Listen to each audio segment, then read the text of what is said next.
Welcome to Fantasy Football Today Dynasty. I am your host, Heath Cummings. I am joined once again by Jacob Gibbs. Gibbs, it's been too long since we've got to talk on this show.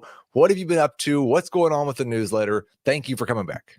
Yeah, always great to be here. Thanks for having me, Heath. Newsletter has taken a bit of a backseat lately. I've been working on a lot of stuff. If you've been on Twitter at all, you see that I'm like really diving deep into the quarterback analytics and film, and that's been really fun. If you don't know what I'm talking about, go to my Twitter for sure, because you'll find literally any quarterback that you want to know about. I think you'll probably find. And then I've also got some exciting Beyond the Box Score news that's coming up soon, and so I've been putting some pieces together in the background there. But as for the newsletter, been working on running back rush scheme. So looking at the incoming rookie class and seeing like how does Ashton Jeanty fit with Chip Kelly in that system? How might Josh McDaniels and Mike Rabel affect TreVeyon Henderson, stuff like that. And then over the last couple of weeks, I've been it ended up being a 3-parter, 3 separate emails, because we got a bunch of new coaches, just looking at all the new coaches and how they might affect things. I actually had some really cool excerpts from that I wanted to share, just to get, surely by now you guys know, like, sign up for FFT newsletter, Google FFT newsletter and find it if you don't know what we're talking about. But what did I want to bring up? Liam Cohen and Josh Grizzard. I feel like nobody's talked about Josh Grizzard. And the more that I dug into this guy, I've watched like any press conference I can find. So he's the 3rd straight new offensive coordinator in Tampa Bay. And it's hard to parse through this and like decide exactly what to attribute to each guy. But like, it sounded like he had a huge hand in like helping set everything up. They created, like, last year they created a spot for him, pass game coordinator, pass game specialist, which didn't even exist during the Dave Canales era. And then they hire Liam Cohen to be offensive coordinator. They hire Grizzard into this new spot. And they completely like reinvented the screen game there. And a lot of that, basically all of that credit, I think, goes to Cohen. And so people are rightfully excited about Jacksonville this upcoming season. But like, I was just diving into how much he might have affected things and how that might impact Tampa Bay going forward. There were honestly just a ton of new hires to get into. Another one the Dynasty managers might be interested in is in Dallas. You probably know this, Heath, because you're a seasoned vet. I was just blown away digging into Schottenheimer's history of running backs who like kind of came out of nowhere and got a chance. And a lot of them were late round picks or, first or second year players. So we've got back to 2006. We've got Leon Washington with the Jets, just like 4th round pick, taking it over, 5'8", 192 pounds, taking over the lead back duties.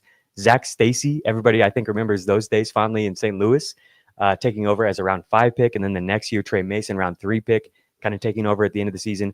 Chris Carson, the glorious Chris Carson days were under Brian Schottenheimer and Pete Carroll in Seattle. And then even like recently, Tony Pollard and Rico Dowdle. And so like, I'm pretty excited about what that might mean for Jadon Blue. So yeah, it's been fun digging into all this on the newsletter. Go check that out if you don't know what we're talking about. Anything Jacob dives into, you're going to find deep dives. I was funny. I was on a podcast, I think it was Wednesday night, with a friend of the show, the fantasy football mad scientist. And we were talking Chiefs and Broncos. And I think he cited that Jacob Gibbs put something on Twitter about Bo Nix and started explaining what it was and asked me if I'd seen it.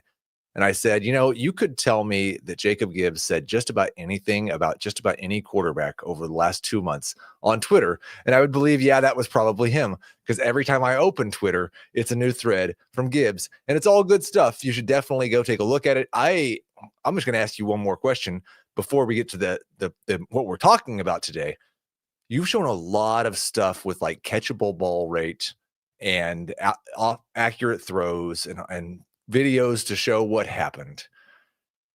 Do you have any idea how sticky that stuff is year over year? Like, I know Mahomes' numbers were particularly bad last year, mediocre at best. And in the past, that's not been the case. So like year over year, do you think that stuff's sticky, or is it just better at telling a story of what happened last year? I'm not entirely sure. I'm going to dig into that more. I'm almost completed this, like getting all of the quarterbacks accounted for and looking at all the different ways to compartmentalize, like playing the position, breaking it down by accuracy at different ranges and everything. And then I do want to look historically. I'm pretty sure Fantasy Points data has their information dating back to 2021, but it might be 2022. So it won't be a big sample size. Right. That's unfortunately the problem a lot of the times that I run into with this new data that I play with is like we only recently have it. So backtesting it is kind of a fool's errand, but I'll do my best. And then the other thing that I'll bring up is I'm going to do a podcast with the Fantasy Points data team and the people who do the charting for them then results in this data that you see and get their opinion on like, there's a lot that I want to talk about. Like a lot of the plays that are charted as pressure or no pressure are extremely debatable. And this isn't their charting that I'm looking at when it comes to the film. I believe that comes from PFF. And so it's like, how do you parse through all of that and just like try to find some answers and try to illuminate some things for people to get just a little bit more clarity and transparency with like what you're really looking at here. And at the end of the day, a lot of it is just going to be gray area, but I think that we can do our best to like lay this out, show people what it is, and then do our best to also dig deeper back into history and see if it's been predictive or not and what that might mean for these players as we look forward. So that's what he's been working on. And something else he worked on in the newsletter about a month ago was his version of the rookie rankings. And so today, on today's show, we're going to have some very friendly rookie debates.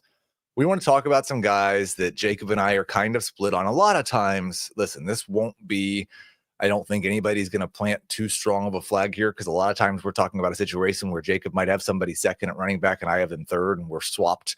So there's a lot of uncertainty, obviously, with rookies going into, but we will debate Henderson versus Hampton, Harvey versus Judkins, Burden versus Golden, and much, much more. We will start with 3 more questions, I guess, for Jacob Gibbs, and we'll be a little quicker on these. I updated the positional rankings this week at quarterback, running back, wide receiver, tight end in Dynasty. And I wrote about the trio of Devontae Smith and Jalen Waddle and Chris Olave. I think quite possibly all 3 of those guys rank as low in Dynasty as they have since they were drafted for me. Guys that we really believed in the talent, but one thing or another has kept them from producing elite fantasy production, except for Waddle 1 year back in 2022. So my question to you about those 3 guys, Devontae Smith, Jalen Waddle, Chris Olave, do they still have top 12 upside? I think that each of them does have it. It would be, you're betting on an outlier, just based on the way that their careers have gone. The percentage chance of them turning into a top 12 player is pretty low. Most of the time, those types of players show that earlier in their career. And I think, like you said, Waddle's the only one who's done it. The other guys have given us really encouraging signals. And then obviously when you watch them, they're amazing, but it hasn't all come together. And, you can come up with contextual, circumstantial stuff to explain why not and convince yourself that it will or could, but most likely it won't. But for each of them, I think there's definitely a reason to be bullish. Devontae Smith, one of the most productive collegiate receivers we've ever seen in terms of raw production and all of the underlying stuff that I like to look at, the per route data and all of that is just exceptional. And nothing has happened as a pro that would dissuade me from believing that that is who he is. It's just like he plays in such a run-heavy offense, and A.J. Brown is also that guy and has been even more of an alpha when it comes to drawing targets, and that's everywhere he's been, A.J. Brown. So, like, if circumstances change for him, I definitely think he could. Jalen Waddle, man, even last year, I've been watching so much film, digging into this quarterback stuff, like, Waddle just pops off the screen. Like, he looks so good, and we've seen him do it. So I absolutely am fine betting on him, and that could be coming sooner rather than later. If I had to bet on one of these for this year, it's probably him. If Tyreek continues to regress, and that's what it looked like happened last year with Tyreek. And then Chris Olave, he is exceptional as a player. He's very similar to Smith. He didn't show the same type of target dominance, but his efficiency has always been through the roof as a per route player.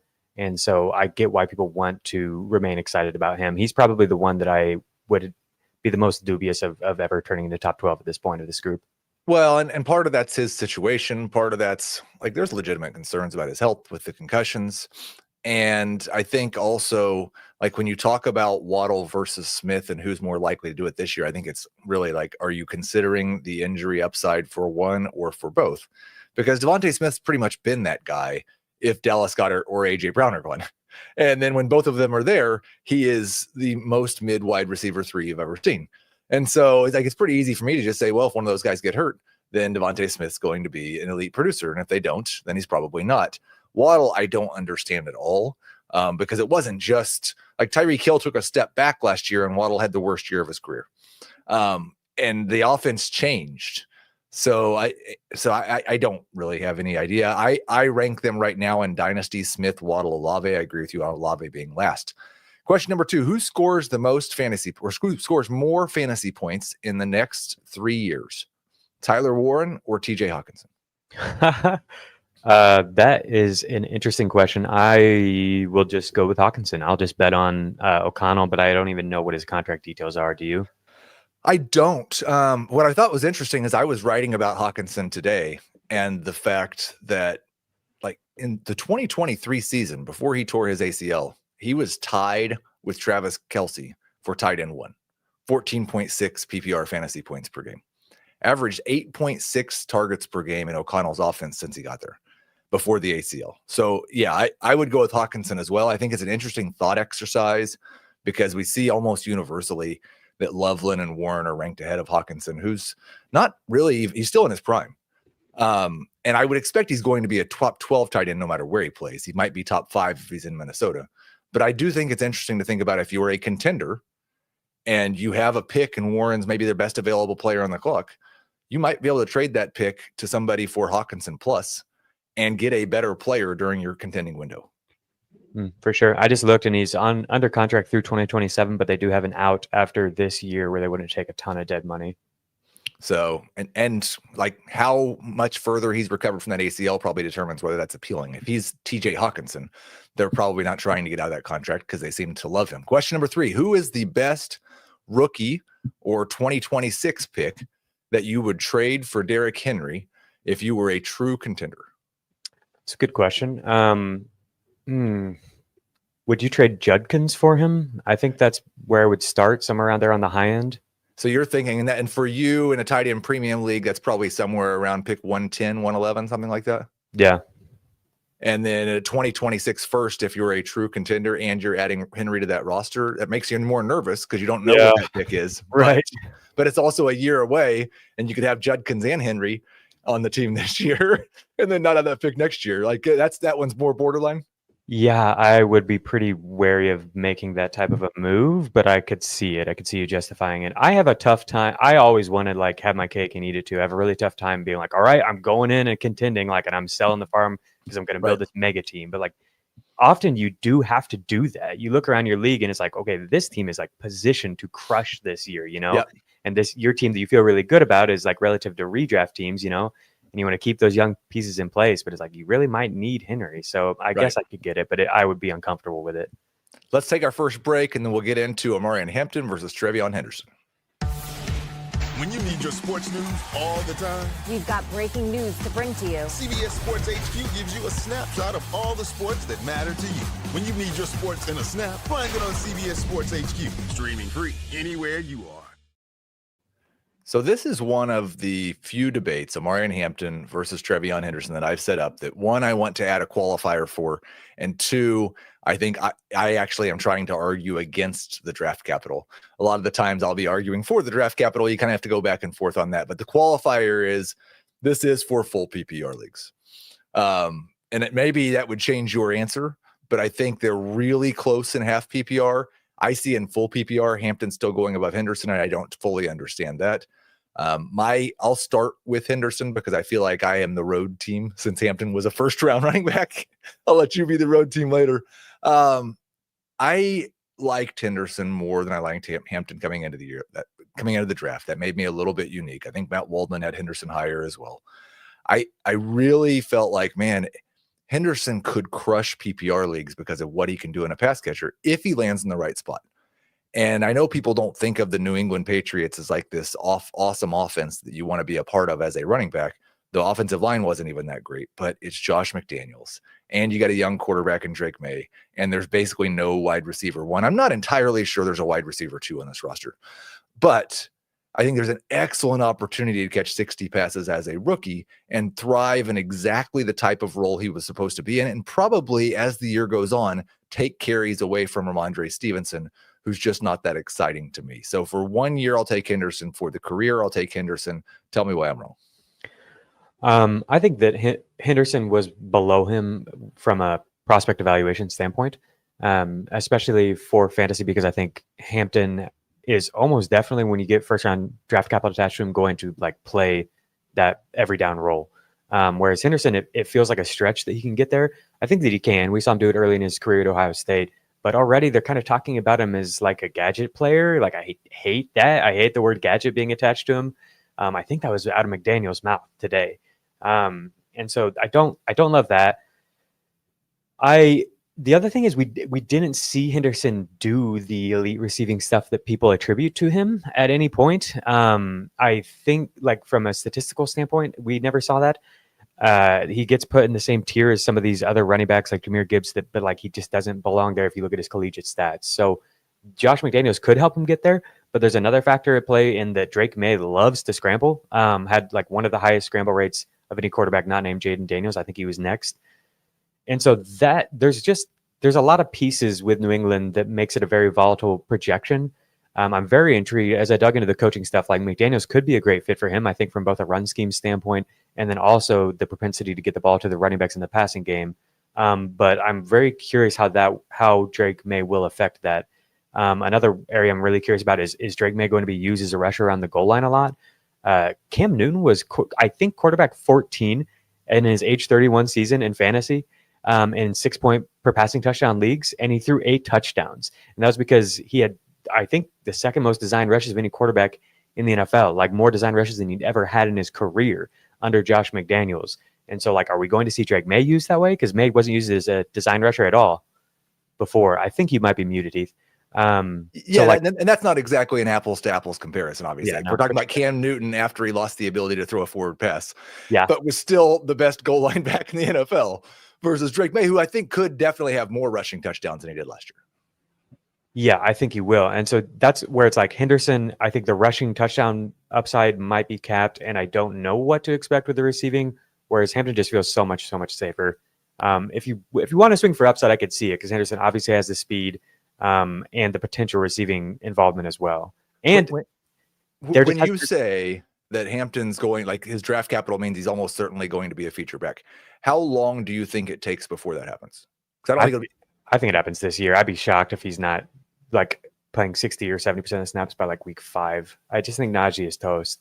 The last thing I was going to bring up is that Greg Roman has kind of a limited upside for his running backs because of the lack of involvement in the passing game specifically. And so, like, I definitely think that there is an upside case to be made for taking Henderson over him, and I'm fine with that. But it would definitely be Hampton for me if I'm using that kind of draft capital. Yeah, I think it's hard to overcome the rookie running back taken in the first round and what that has historically meant. I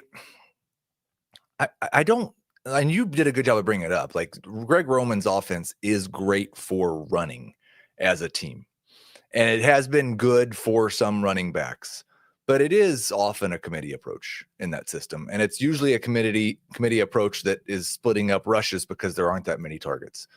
So I just haven't been as enamored with the landing spot for Hampton as a lot of people seem like they have. And maybe I'm a bit over my skis on Henderson as a pass catcher, but I also think I'm more concerned about Najee Harris holding on to his share of the touches for a little while longer than I am Ramondre Stevenson, because even when Harris has struggled with efficiency, he's at least a professional. He holds on to the football and does his job. Stevenson's really had some struggles in that area, which could get the rookie. And I think Henderson might be better than him in pass protection, which could get the rookie on the field more a little bit earlier. But I think consensus definitely agrees with you on this one, taking Hampton over Henderson. Consensus was definitely with me before the draft on this next one, RJ Harvey versus Quinshon Judkins, and now it's swung completely. I've seen Harvey taken as the RB3 in this class, ahead of Henderson, ahead of Judkins, ahead of anybody else. Again, another guy that I wasn't super high on coming into the draft. I think everybody got very excited because even if you liked Harvey, you probably thought Sean Payton took him earlier than you thought anybody would. I talked about this on FFT Dynasty a while back. Being picked 60th overall as a running back has historically guaranteed absolutely nothing for a rookie. There's been more rookies who did nothing than scored 10 fantasy points per game being drafted in this range in the draft. Now, his competition is very, very little. Do you think, like, I saw somebody the other day said RJ Harvey in Denver is going to be Pierre Thomas and Aldrick Estime is going to be Mark Ingram, and somebody else, like, do you think that Harvey is the Alvin Kamara and the Sean Payton offense, or is it just dumb to make comparisons to Alvin Kamara? Yeah, if I'm going to compare him to anyone, I think it would be Thomas. But honestly, I think he's just his own player, and this is a different offense. And so I think we saw enough of Harvey at the collegiate level to feel pretty confident in who he is. And I think basically he's going to play this isn't going to sound good, but I think he's going to play a really expanded role that's similar to what they've done with Jaleel McLaughlin. Yeah. And so that might mean that Estime is in there for important reps. I'm really curious who's going to be the pass protector. Yes. There. That could ultimately limit his playing time to like more of like a 50% role in terms of snaps. But I mean, Bucky Irving was able to get away with that last year with that type of a role through like elite game planning and scheming offensively and play designing, and then elite talent. And I think that Harvey could be pretty similar to that in both regards. And also really, really great offensive line play in Tampa Bay. And that's kind of the case here in Denver as well. So I think the infrastructure is in place for people to feel extremely optimistic. And I totally understand it. I'm in that camp as well. I loved Harvey's talent with what I saw in film. And if they can expand on his receiving, then like, wow, it could get pretty exciting for fantasy. And that's what we've seen. I mean, Javonte Williams had over 80 targets last year. That's what we've seen from Sean Payton every step along the way. Right. Bo Nix loves to check the ball down, and I think so does Payton. So it's gonna like if they don't trust him to pass protect, then maybe he's not on the field for those downs. But I do think if they might design some screens to him, and then he might get some more check downs as well. And I think the rushing will be really, really good. Like probably top 10 rushing efficiency Fed, I guess, going into this year. I think one of the best, maybe debate's the wrong word. Maybe the debate's the wrong word for what we're doing here. But one of the best debates we had in April when we were prepping for the draft was when you and Matt Waldman talked about Quinshon Judkins. Mm-hmm. And Waldman loved Judkins, called him the second best pure rusher in the class behind Ashton Genty. And you had a lot of questions about Judkins and his rushing efficiency and what the advanced stats said. And that debate has gone on, I think, between film people and advanced stats. And even some of the film people don't love Judkins. I loved the landing spot in Cleveland because I do think that he's going to dominate early downs. What I think is really interesting is not everybody. Some people talk about Harvey as becoming this pass catching savant with Sean Payton. Quinshon Judkins had more catches the last 2 years in college than RJ Harvey did, playing with TreVeyon Henderson. Like he was involved in the passing game as well. I'm thinking there will be a split between him and Sampson, and we'll talk about Sampson here in a little bit because I like him as well. But do you expect Judkins to be, like you mentioned, Hampton because of his draft capital will be a workhorse running back? Do you think Judkins is a workhorse running back, or are you more concerned about that than you are with Harvey? I definitely think he'll be the workhorse there. I don't know how much Sampson will factor in, to be honest. I just don't think he's a great fit, but we'll see. Judkins, my problem with him is I think he could get 300 touches, and they could be like easily the least efficient touches of any running back that's getting over 200 touches this year. I'm worried about the offensive ecosystem there, and I also like worry about him like being able to create a ton of yards on his own. That was my concern with his analytical profile, was like a lack of pass protection and receiving, and then a lack of creating yards on his own after contact. But I think it's a great fit with Stefanski here. When I did analytical comparisons for Judkins' collegiate career, it was a bunch of guys who did not pan out at the NFL level, and then Nick Chubb. Right. And so it's like basically if he's going to be good, like based off of recent history, like that's kind of the career arc that we need. And then he gets, he lands in the exact spot that Chubb succeeded in. So right. I think he'll get loaded up, but I worry about touchdown upside in this offense, and I worry about receiving. And so it's like if it's just a bunch of early down runs for 3.94 yards per carry, like that's just not doing much for fantasy. And that will be interesting in Denver also, because the last few years, like Sean Payton running backs have not scored touchdowns. Russell Wilson had the big passing touchdown season. Bo Nix threw more touchdowns than we expected last year. And so I don't know that either one of these guys score a bunch of touchdowns. I think it's funny, though, going back to Waldman, like anybody who's followed him for a while knows he's a Cleveland guy, knows that one of his best calls several years ago was Nick Chubb. And so then you get Judkins in the same spot with Jacob saying there was a statistical similarity there.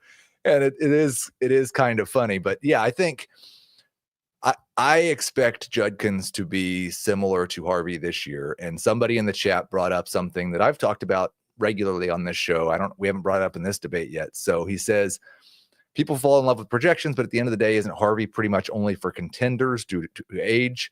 Somebody else said most running backs are. But does it impact your view of those two guys at all, that Harvey's going to be 24 years old at the start of the season? Judkins won't turn 22 until October.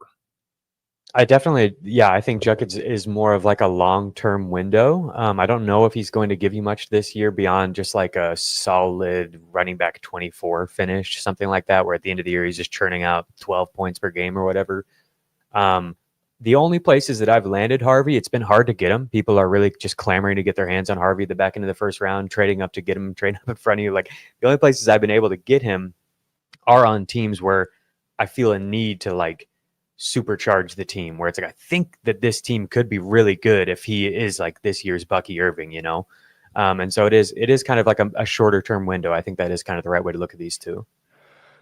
Dynasty Rookie Debate number 3. We're moving to wide receiver, and I put this one on here a little bit selfishly. It's Luther Burden versus Matthew Golden, because these two guys, and including Ibuka, like all three of them, I go back and forth and back and forth. I love the opportunity for Golden because I don't think they have a wide receiver one. I think them taking him in round 1 signifies they think he could be that guy. I think that he has, obviously, with his speed, that big playability. And Luther Burden, I've been all over the map on. Basically, it's either you're in love with him because he's running slot snaps in the summer in a Ben Johnson offense, or he can only do 1 or 2 things as a wide receiver. He's going to be a flop. How do you do you think that Golden's maybe safer in terms of an early target projection and Burden has more long-term upside? Yeah. I would be pretty surprised if Golden isn't somebody you can at least use as like a low-end wide receiver 3 this year. I think there's a decent chance that he does lead them in targets. I think the most likely path to him being somebody that you can't use is if Green Bay just like, again, doesn't believe in the passing game and just has to revert back to like just all the running that they did last year. But I think there are so many reasons why it devolved like that last year. Right. And if they get even like a 50th percentile outcome, like it should be a more balanced offense. I think they have the pieces in place. LaFleur historically has really liked to be a passing centric offense. And so that's my expectation, is they'll at least be like neutral when it comes to passing. And he has a good chance to be the target leader, because I think he'll be out there, especially by the midway point to the end of the season, he'll be out there for close to every down. Whereas like Jaden Reed is kind of relegated to just, 3 receiver sets. I think Golden is somebody that can move around the formation and use in all different ways. Whereas Luther Burden might be that Jaden Reed kind of role where he's only playing in 3 receiver sets. And even then, like, they have guys that they can use. Like if they're doing, if they're intent on getting Cole Kmet and Loveland on the field, then that might affect him some. So I guess I'm supposed to argue for Luther Burden here. It's a very, very volatile range of outcomes with Burden. I would say just about as much as any player that you're going to be taking in the first couple of rounds. And the top end of that range is that he could, within 2 months, be one of the most valuable perceived value players out of this rookie class. That wouldn't surprise me at all. A year ago, that's basically where he was in terms of people's perceived value. I think the talent was clear last year, even though it was a dysfunctional situation there at Mizzou. On occasion, the talent was still clear. Like, this guy can win in a variety of ways. I don't think he's just a gadget player like people have mentioned. I think he's a stud, like Ben Johnson has called him. And I think that the team's, investment in him signals that belief. And so if he comes out there and looks the part, and Ben Johnson is what we think he is, the guy that completely revitalized Detroit's offense like that, like it had basically happened overnight, where they ended in a year-over-year improvement where they're like, now we're just this fantasy point print shop. We're creating more offensive plays than any team in football. I don't know if like it will reach that level with Chicago, but like if that exists, that upside exists, whereas we pretty much kind of know what we have in Green Bay. And so that's the case with Burden, is like, if he's there, if you're staring down Burden at a reasonable price, I think if you can afford to take the chance on him, it could absolutely be worth it. So I've got a rebuild where I have the 5th pick, the 10th pick, and the 11th pick in the rookie draft coming up. Aether said it was going to start the first week of June. Now he said June 9th, but that shouldn't be a surprise because he also thinks 11:30 is the afternoon. So June 9th probably is the first week of June still. Anyway, I have considered taking both of those guys because I don't really want to draft a bunch of running backs on a team that's at least a year away. But I've also thought I see Burden fall to early round 2 in Superflex quite regularly. I've seen it happen a couple of times with Matthew Golden as well. I think if both those guys are available at pick 11, you can probably trade back to 202 or 203 and still get one of them. And I'd be okay with just not having to make that choice. Let somebody else make the choice for me. Last thing on these two guys, do you think it's fair to say, I think a lot of people look at Golden's combine and think, well, yeah, he was a first-round pick because he was the fastest wide receiver running the 40, and he's a one-trick pony. He's just going to be a big play guy. I think Golden, we have more evidence, at least to this point, of Golden having a more diverse route tree and diverse usage than Luther Burden. Yeah.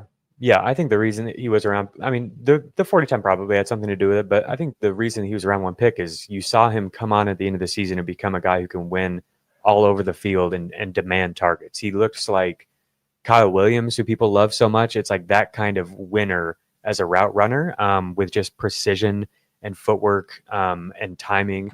And like, if you pair that up with a quarterback who can throw with anticipation, then like he could be somebody who's getting open and creating first downs like all the time. Like we saw with Ladd McConkey when he got paired up with Justin Herbert. He reminds me of McConkey a little bit in the way that he moves. Yep. I think McConkey is more sudden with his start-stop ability. But Golden is very, very smooth.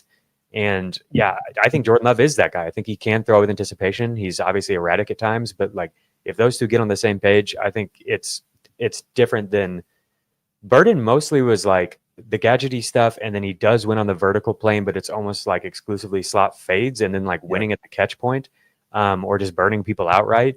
There wasn't nearly as much like deep down the field post corner type of breaking off routes that we saw, where it's like working at the top of the route and then coming back in a way that Golden did succeed. I think he could do it. He's immensely talented as a mover, Luther Burden, but we saw Golden do it more. And I think it's funny because like the obvious edge for Luther Burden, at least for me, is Ben Johnson. And maybe everything else about the situation, I feel better about Matthew Golden. I'm hopeful for Caleb Williams, but I feel better about Jordan Love as a passer right now than I do Caleb Williams. I don't think Jaden Reed or Romeo Doubs or Christian Watson or Dontavian Wicks matters to Matthew Golden if he hits his peak.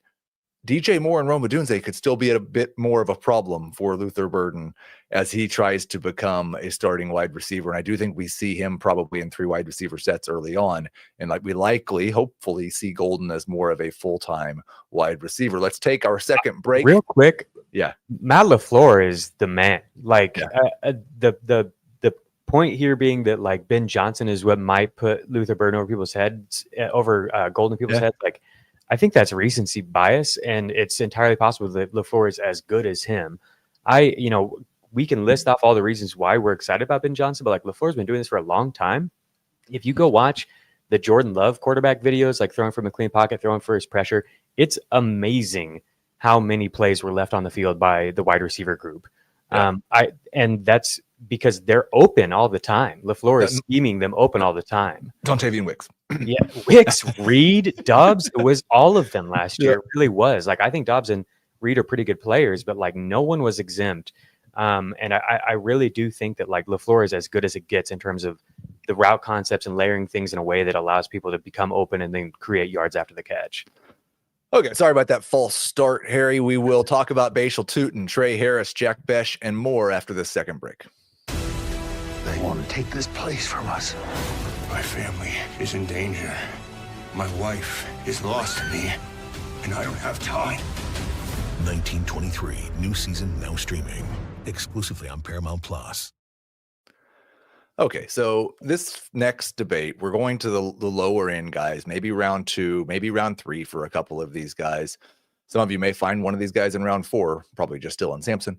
But the first debate is Bhayshul Tuten versus Dylan Sampson, and I basically need to debate the entire world on Bhayshul Tuten because he is the darling of the 2025 rookie running back class. And I'll just say it right off the top, and you can just help me figure this out. I don't understand why a day 3 running back with legitimate ball security concerns that already flashed over the summer, landing in an already crowded backfield with 2 running backs who were drafted higher and have flashed in the NFL, is suddenly been anointed. The last time I looked at DLF ADP, Tuten was 2 spots behind Travis Etienne and 10 spots ahead of Tank Bigsby. I don't get it at all. Well, the reason is because you have fools like me, Heath, who have no sense of self-preservation. And in years past, we've just been like, draft Devon Achane like you aren't even going to be here tomorrow. Who cares? Like, it's all about upside. As I was talking about Luther Burden and saying he had the widest range of outcomes of anyone you could draft in the top 2 rounds, so I was like, well, actually, it's Bhayshul Tuten, I think. And that's why, is the upside is through the roof. I've been trying to do my best, not just pump ridiculous amounts of like hope out there with the Tuten stuff, because it's very easy to do. Everything is there. Like the collegiate analytics are nuts. His avoided tackle rate, his yards after the contact, all that stuff that is exciting. It gets people ramped up about the upside, is like better, slightly better than Bucky Irving's career stats. And his stats were really good. And then we see him like have this massive year. And now he's with, Tuten's with his coordinator. They were really good. Like the only guy who has like better stats from this class, if you look at that advanced stuff, is basically Ashton Jeanty. But at the same time, like he had the highest stuffed rate by far. Which is like runs of 0 or fewer yards. Like he's creating negative plays to go with the explosives. The fumbles are an issue. So like easily you could see paths to a coaching staff being like, we can't trust this guy. And if that team already has 2 other running backs, then maybe he just goes away and you wasted a round 2 pick. But at the same time, you brought up, the draft capital for the other guys. One, I would say I'm having a really tough time evaluating draft capital relative to this specific class, because we have many GMs and decision makers who have already been on the record for saying, well, we just kind of waited, like we knew that we could wait because we saw it as a tier group and we didn't want to draft at the top of that tier. I think that happened a lot. And so it's really hard to measure relative to other classes. The second thing is that this is just obvious. I feel like this regime didn't draft these running backs. They didn't draft Etienne or Bigsby. They did draft Tuten. Liam Cohen early in the offseason said that like that's kind of a guy that he would like to have, and then they go and get him in the draft. So I think as long as Tuten doesn't fumble it away, there's a real chance that he does have a role right away. I think the team had some kind of role in mind. Jacksonville has so many needs, and they took him.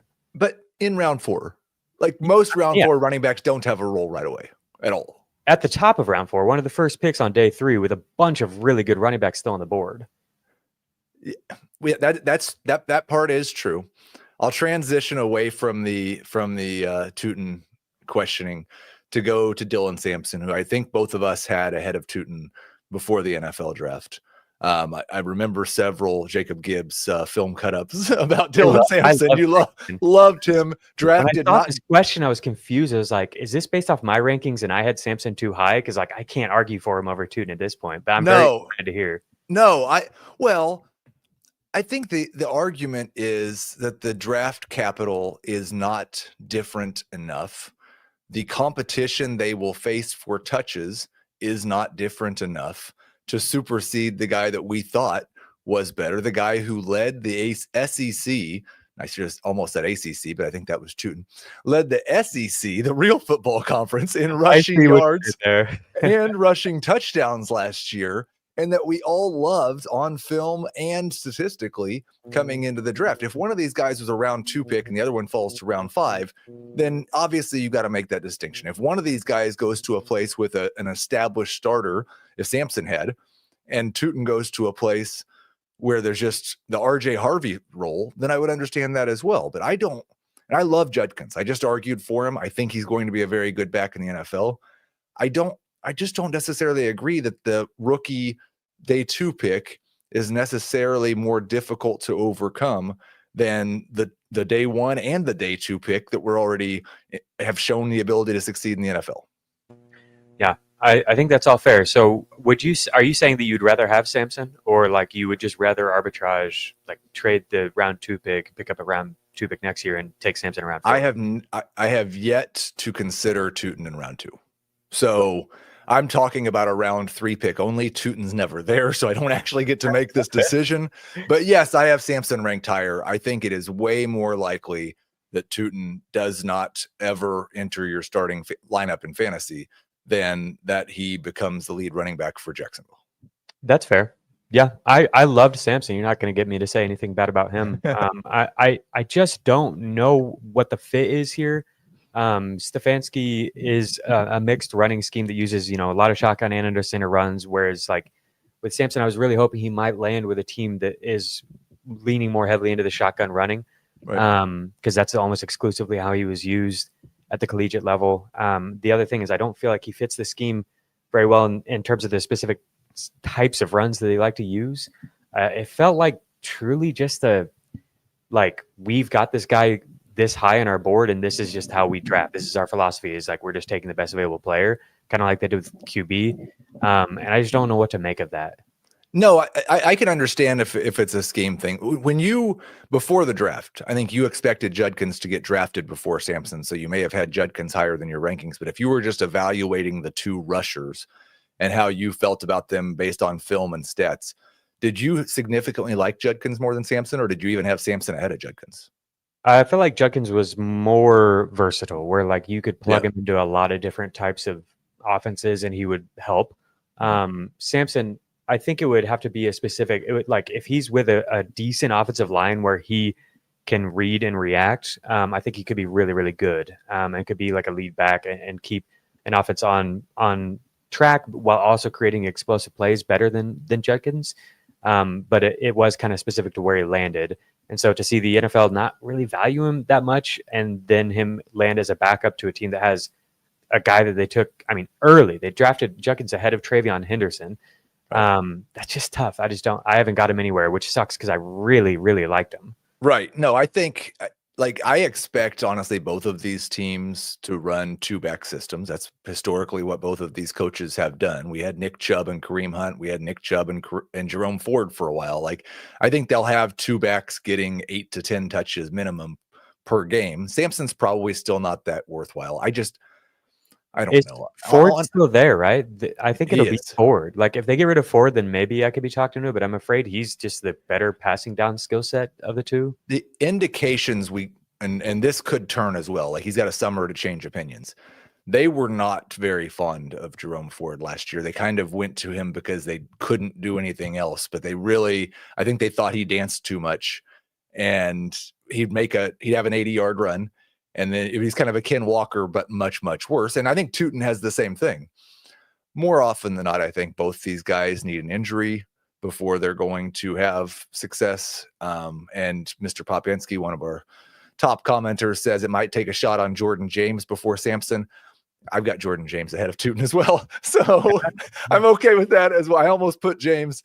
Obviously, you love the landing spot if he gets a chance. Let's go to number 5 in the debates. And this is one I think you actually have a tier separating these guys. Adam Azer, you're aligning yourself with Azer because Adam Azer said that he thought he said, I would not be surprised if Trey Harris was the best rookie wide receiver this year.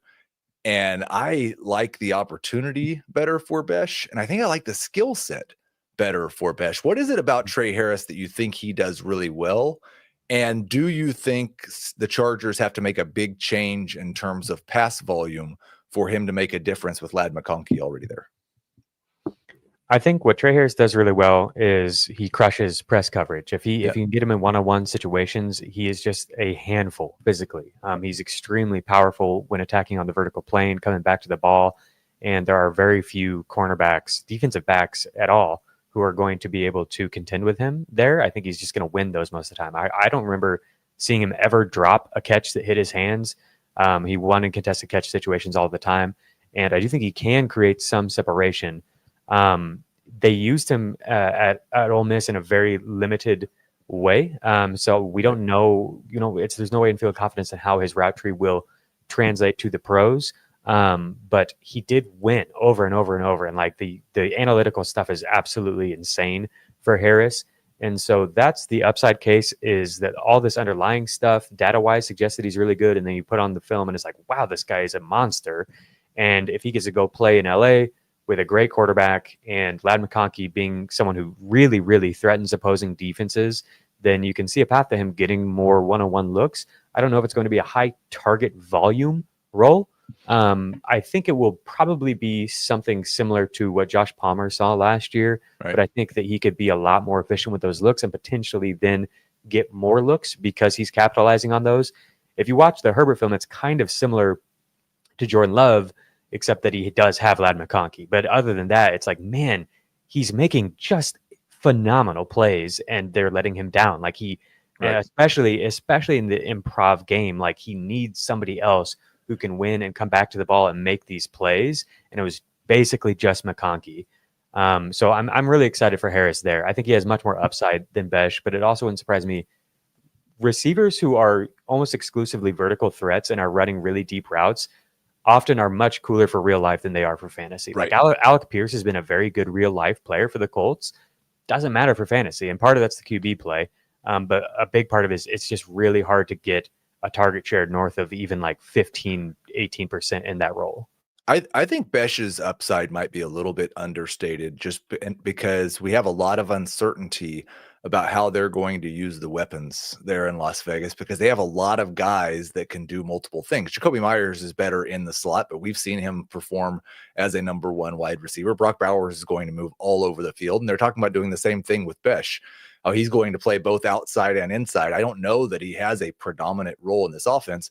It does seem it's interesting because I think it's more likely that Bech in the next 2 years becomes the number one wide receiver for the Raiders, but maybe not the number one target earner because Bowers is there. But I also think it's more likely that the Raiders throw 100 more passes than the Chargers do over the next couple of years. And I just have a hard time in an offense that I expect to throw 500 times. Harris has to be the type of guy you were describing that goes downfield and makes big plays and turns into more of a best ball splash play on a week-to-week basis, as opposed to someone that you actually like. I think he will probably have 3 or 4 weeks in a row this year where he has a combined 10 targets. Are you projecting the Raiders for significantly more pass volume this year than LA? I am yes. I am projecting them for significantly less pass volume than they had last year. Mm-hmm. I don't think they'll throw as much as they did last year. They drafted Ashton Genty. Right. They changed offensive coordinators. So, but I also don't think they're going to be good. I think they're probably going to be playing from behind. That's what I was wondering. Is it predicated on the defense mostly? Because I think they would like to run first, probably under Chip Kelly and JT. But even most run first offenses throw less than Greg Roman offenses. Yeah, or throw more than Greg Roman offenses. Mm-hmm. Right. So I don't think the Hampton pick signifies to me that anything's going to change with Greg Roman's approach. And so if that's the case and there's 500 rush attempts, it gets difficult, the math, with Ladd McConkey likely being a 27, 28% target share guy. I think you're probably right. I think if you watch the way that their season unfolded last year, the Chargers really wanted to be that team, but the run game was awful. Right. People remember some of the big Dobbins runs, but like down to down, the success rate of that offense was really bad. I think they're in the bottom like 6 or 7 overall in rushing success rate on the year. And so they kind of had to pass more. But I think if Hampton changes that, then we're probably getting what we thought we were getting going into last year. Yeah, 100% agree. Last debate. This one is going to hurt Jacob because I know that he loves Harold Fannin, just like I love Harold Fannin, but he has to argue against Harold Fannin because he gets the Terrance Ferguson side of the argument. I'll let you start this one. This one's really tough because I liked Fannin more going into the process, even though I did like Ferguson a lot. I loved Fannin. And the more that I've dug into the new coach in Cleveland, do you have his name off the top? I don't. My question to you about him, as you look up his name, because there are certain head coaches that cycle through offensive coordinators that I mostly don't think matter, because I think the head coach has more to do with the offensive philosophy than the coordinator does. And that's kind of that could be wrong about Cleveland this year. Stefanski's kind of gone back and forth with play calling duties, but even when he's not had them, a lot of times it still feels like a Stefanski offense to me, with a bunch of tight ends on the field and a bunch of targets going to those tight ends. But if this new coach, you're going to give us his name in just a moment because I've forgotten it, if he changes that, then that will hurt some of my argument for Fannin. Well, I'm again arguing against myself. I actually think Tommy Rees as the new coach will kind of accentuate what Stefanski likes to do. If you look at like collegiate data for tight ends that have been drafted over the last like 5 or 10 years, you will notice, I'm blanking on his name, Notre Dame, Michael Mayer. Yeah. Michael Mayer's name at like the top of a lot of those lists, ahead of some of the best young tight ends. And it's like weird because he hasn't shown that as a talent necessarily at the NFL level. And I think a lot of it has, the more that I dug into the offenses for Tommy Rees, I think he was the coach of Notre Dame. I think a lot of it has to do with him really liking to feature that position. And if you've paid attention to them talk about Harold Fannin as like the queen piece for this offense so they can move around all over the place, create mismatches, I do think that it's going to be really fun to watch him and Njoku together this year. And then down the line, he's probably the heir apparent for Njoku and might be a really important part of the offense. For Ferguson, I think the reason you might take a bet on him over Fannin is it's probably more likely that he turns into something that's a huge spike in perceived value in year one. Even if Fannin were to be that queen piece and get on the field, what does it really result in? Like the best case is Isaiah Likely, even in an awesome offense and having established himself in the league for years as a good player, Likely is still intermittently relevant for fantasy, often not. Whereas Ferguson could establish himself as the tight end one for a Sean McVay offense that is lacking in targets. Like I think Devontae and Puka will take a massive share, but a lot of targets are open from the past years. And I think that he could get some of those catch and run targets where the defense is just like not worried about him because they've got to worry about the other pieces. And he's good when he gets that build up speed. Like he's really athletic and smooth. I think he could make some plays and quickly establish himself as the tight end 3 in this class and somebody that people are pretty excited for. So that's why I would bet on him. Is I liked his film, I liked his analytics, and obviously the landing spot is just really fun and exciting. I don't dislike him, and if I err when it comes to offensive coordinators and coaches, it's in putting too much faith in what they have or haven't done in the past. I'll just admit that. I worry a little bit for Ferguson about how concentrated McVay's offense has traditionally been, and the fact that he has Puka Nacua and 10 target per game Devontae Adams and Kyron Williams, who always gets 300 carries. And I just don't know. I think there could be a couple of spike weeks for Ferguson. What I would say as far as the path for Fannin's value to spike as a rookie is that David Njoku missed 6 games last year. David Njoku's only played 16 games twice in the last 6 years. If there's a 3 or 4 game absence for Njoku and Fannin pops off, and then Njoku's a free agent after this year, people are going to get way too excited about Harold Fannin going into his second season. I'm gonna love it because I'm gonna have a bunch of them already. But I just listen. I gushed about Harold Fannin, and Jacob did too, all during the pre-draft process. We had it was just a couple of days ago. Had somebody Smitty on the show talking about how he almost had a triple crown in college, leading the position in all receiving categories, not the position, all players, including wide receivers, while playing tight end. And then he goes to maybe the best offense right now, or one of the top 2 or 3 offenses right now for tight end production. You do have to be patient with Fannin. That's why he falls a little bit. But every time the round says 3 at the start of it and Harold Fannin's still available, I am just sprinting to make that pick because I think it's an absolute smash. And if he hits, you're probably getting a top 5 dynasty tight end. Yeah, I love it. I've landed a ton of them. I get him in round 3 in tight end premium leagues, and that's just crazy to me. Jacob, awesome stuff as always. Thank you to Harry for making everything work like it's supposed to. I hope we get Jacob back very soon, but I will talk to you next Tuesday. Thanks to everybody who was active in the chat. We'll talk to you next Tuesday.